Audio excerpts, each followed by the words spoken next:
In the name of the Father, the Son, and the Holy Spirit. Amen. Католикос Великого дома Киликийского Армянской апостольской святой церкви Арам I направил письмо президенту Соединенных Штатов Дональду Трампу, в котором поздравил его с возвращением в Белый дом и призвал к немедленным мерам по решению неотложных проблем, волнующих армянский народ, включая незаконное удержание армянских заключенных в Азербайджане. Об этом сообщает официальная страница Великого дома Киликийского. В письме Арам I призвал президента Трампа вмешаться и обеспечить немедленное и безоговорочное освобождение армянских заложников, в том числе бывших президентов, премьер-министров и политических лидеров Нагорного Карабаха, которые были подвергнуты закрытым судебным процессам без проведения надлежащей процедуры. Арам I также призвал Трампа подтвердить свою предвыборную позицию по Нагорному Карабаху, подчеркнув право армян, исконных жителей, на возвращение на родину с международными гарантиями безопасности.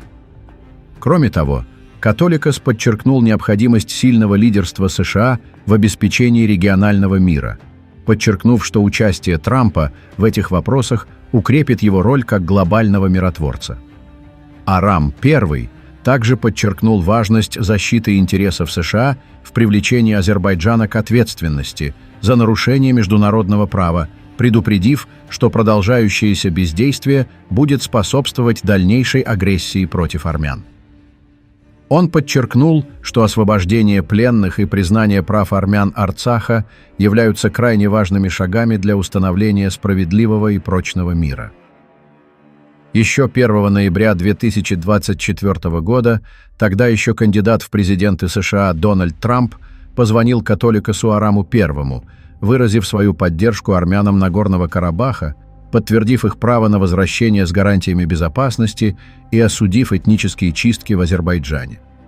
В этом последнем письме Арам I поблагодарил Трампа за его предыдущие обязательства и призвал его администрацию действовать решительно по этим важным вопросам, говорится в заявлении, опубликованном на официальной странице Великого дома Киликийского. Есть события, которые оставляют неизгладимый след в истории, а есть те, которые вызывают у одних восхищение, а у других – нестерпимую зависть. Встреча премьер-министра Армении Никола Пашиняна с вице-президентом США Джеймсом Венсом в Белом доме именно из таких. Здесь есть все – стратегическое партнерство, общие ценности, торжество демократии и исторической справедливости и христианская солидарность на благо родных и близких, братьев и сестер, на благо всего человечества. Пока пропагандистская машина Азербайджана пытается найти объяснение происходящему, реальность уже вышла за рамки их желаемого сценария. В Баку привыкли к мысли, что без оглядки на Москву и Анкару их никто не воспримет всерьез. Долгие годы азербайджанская дипломатия строилась не на самостоятельности, а на зависимости от нефтедолларов и угождении более сильным союзникам. Но мир меняется.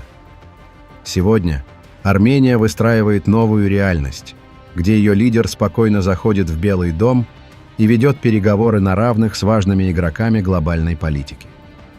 А что Азербайджан может противопоставить этому демократическому подходу? Наверное, то, что их предки переселились в наш регион в X веке и захватили наши земли. Однако мы немного отвлеклись. Это не случайность, а следствие осознанного выбора в пользу суверенитета и стратегических партнерств. Армения демонстрирует, что уважение на мировой арене не покупается потоками сырья и шантажом, а завоевывается стойкостью, принципиальностью и ясным курсом. В то время как в Баку царит неопределенность и глубокое уныние в поисках новых дешевых пропагандистских уловок, в Вашингтоне Пашинян обсуждает будущее сотрудничество с вице-президентом одной из величайших держав мира. В Вашингтоне, друзья, давно осознали азербайджанское двуличие. И сегодня азербайджанский суверенитет дает сильный сбой и буквально трещит по швам.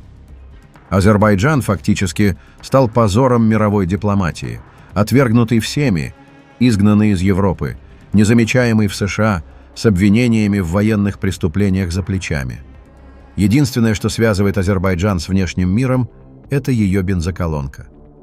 Зависть Баку – показатель того, что Ереван делает все правильно.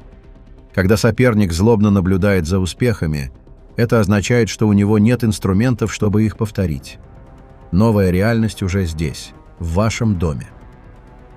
После сообщения о том, что в Белом доме состоялась встреча премьер-министра Армении Никола Пашиняна с вице-президентом США Джеймсом Дэвидом Венсом, с любопытством наблюдаем за тем, как некоторые круги упорно пытаются преуменьшить значение этой встречи, утверждая, что роль вице-президента США является формальной.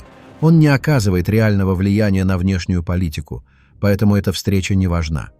Надо отметить, что довольно сложно организовать встречи с администрацией, которая всего 10-15 дней на посту, тем более, когда находишься в США с неофициальным визитом. А стать гостем вице-президента США в Белом доме – важное событие. Добавим, что утверждения хейтеров не только необоснованы, но и антинаучны, поскольку игнорируют политическую историю США, в которой вице-президенты часто играли ключевую роль во внешних отношениях. Многие вице-президенты США были теми лидерами, которые определяли приоритеты внешней политики США и принимали непосредственное участие в международных переговорах. Например, Ричард Никсон принимал активное участие в построении отношений между США и СССР, еще будучи вице-президентом, обосновывая идеологическую позицию США во время исторических кухонных дебатов с Хрущевым. Альберт Гор, будучи вице-президентом США, совместно с российским руководством сформировал программу сотрудничества США и России в области ядерной безопасности. Под соглашением США-Россия об утилизации 34 тонн оружейного плутония стоит подпись именно Альберта Гора. В истории США было 50 вице-президентов. Мы бы могли начать исторический цикл, рассказывая о каждом из них, но не видим в этом смысла, поскольку стремящиеся хейтить все подряд правдой и историей не заинтересованы, а остальные и так понимают, что вице-президент такой страны, как США, является очень серьезной фигурой. Достаточно отметить, что вице-президент США де юре возглавляет Сенат США, где имеет право решающего голоса при разделении голосов, а также берет на себя функции президента страны в случае невозможности исполнения их последним. Конечно, в рамках визита премьер-министров США было бы целесообразно встретиться и с госсекретарем Рубио, а в идеале с президентом Трампом.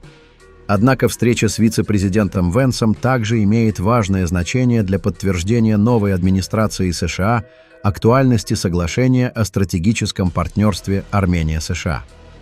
Напомню, что в январе 2024 года будущий вице-президент США, а на тот момент сенатор от штата Огайо Джеймс Венс, обращался к министру финансов США Джанет Йеллен с призывом блокировать продажу партии оружия компании с сомнительной репутацией Czechoslovak Group, которая замешана в нарушении эмбарго на поставки оружия алиевскому режиму. Кроме того, в октябре 2023 года будущий вице-президент в обращении к Конгрессу осудил нарушение Алиевым режима прекращения огня в Арцахе и последовавший исход армянского населения. В конце хочу добавить, что нынешние теплые и уже на данный момент стратегические отношения с США Армения при правильном политическом подходе может поднять до уровня военно-политического союзничества, как у Израиля и США. Нужно просто вести грамотную политику. Пишите ваше мнение в комментариях и подписывайтесь на наш канал, чтобы не пропускали самые важные новости мира и нашего региона.